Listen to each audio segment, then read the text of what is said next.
Hi friends, I Ashok Kumar Vashisht from Era Learning Skills Academy am back with my second video on enhancing personal effectiveness. In my first video, I had shared with you the most important criteria for enhancing personal effectiveness, which was prioritization. In this video, I'll be sharing with you the second most important criteria to enhance personal effectiveness, which is communication skills. Because you are what you communicate. Through communication, you reflect your attitude, your trust, your credibility, your intelligence, your confidence, your overall personality. So, how does one communicate?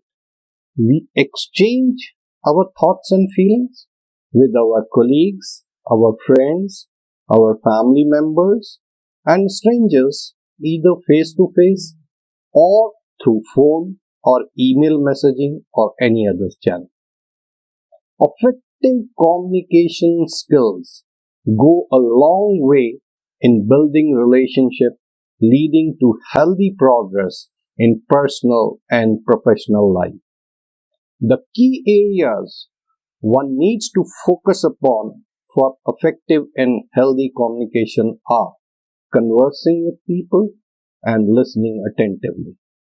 Now, the question is, how does one communicate or converse effectively?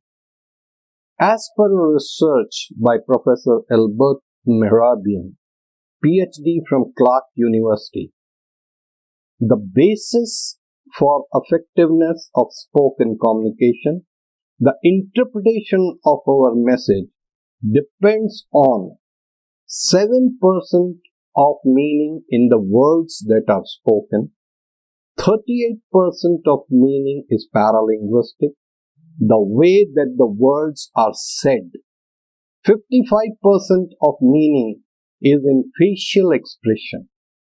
The conclusion was that 93% of communication is non-verbal in nature, which means it is not what you say, but how you say that matters. Let me give you an example. Imagine your coworker storms into her office after lunch. She's red-faced, tight-lipped, speaks to no one. She throws her briefcase on the desk, plops down in a chair, and glares out of the window. You ask her, "Are you all right?" She snaps back in an angry tone, "I'm fine." Which message do you believe?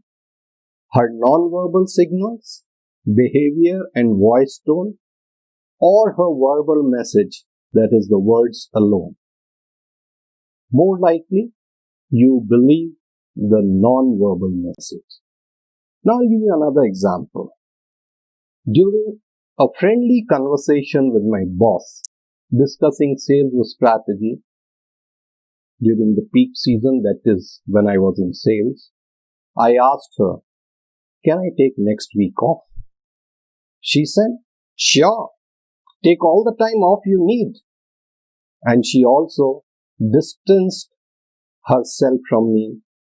Her tone of voice went from warm and sweet before my question to cold and sharp when she replied.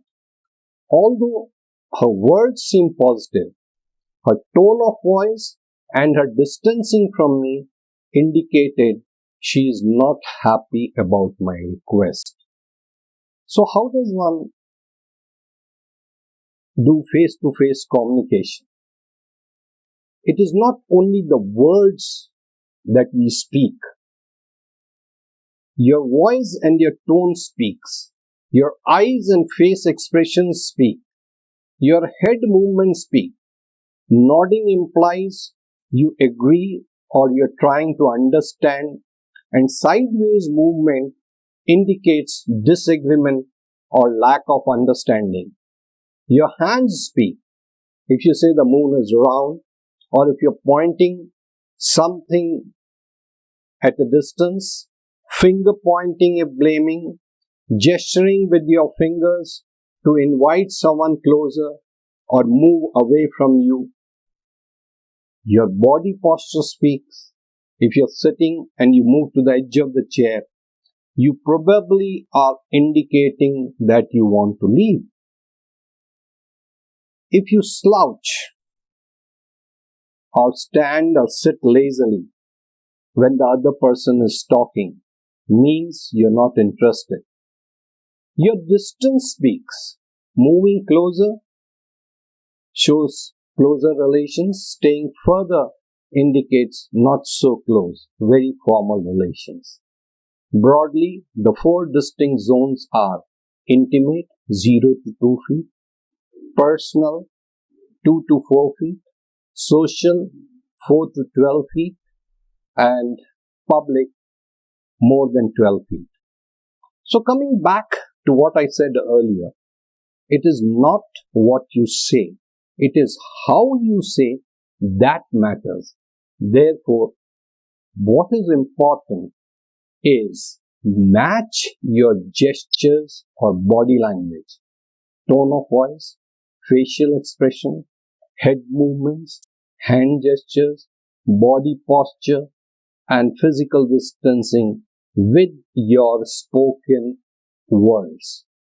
And watch the gesture or body language of the other person who is speaking to you to interpret the message correctly before responding. Also, keep checking with the other person if he or she has understood what you want to convey, or else misunderstanding can lead to gaps in execution and also relations.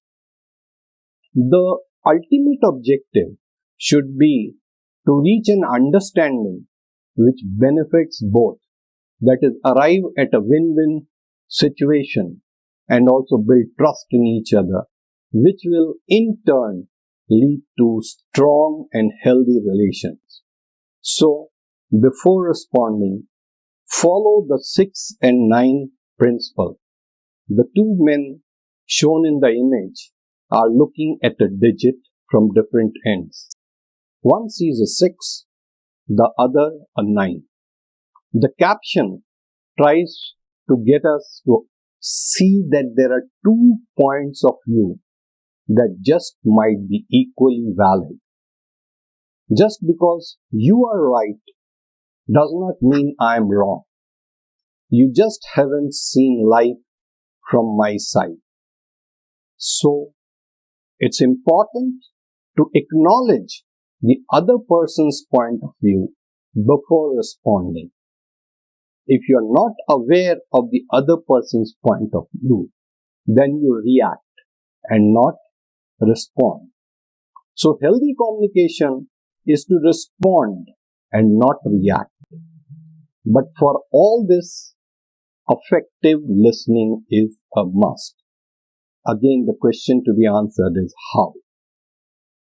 When you're into a conversation with anyone, my suggestion is be present. When I say be present, means both physically and mentally. You must be tuned into the other person's talks without any distractions, either physical, like looking at mobile, fiddling with your pen, or sifting the papers in the file, or mental, that is, take care that your thoughts do not take you to some other world and miss out on what the other person is saying. So listening is all about focus. The other person must get a feel that you are giving him or her a serious and patient hearing. Keep nodding your head.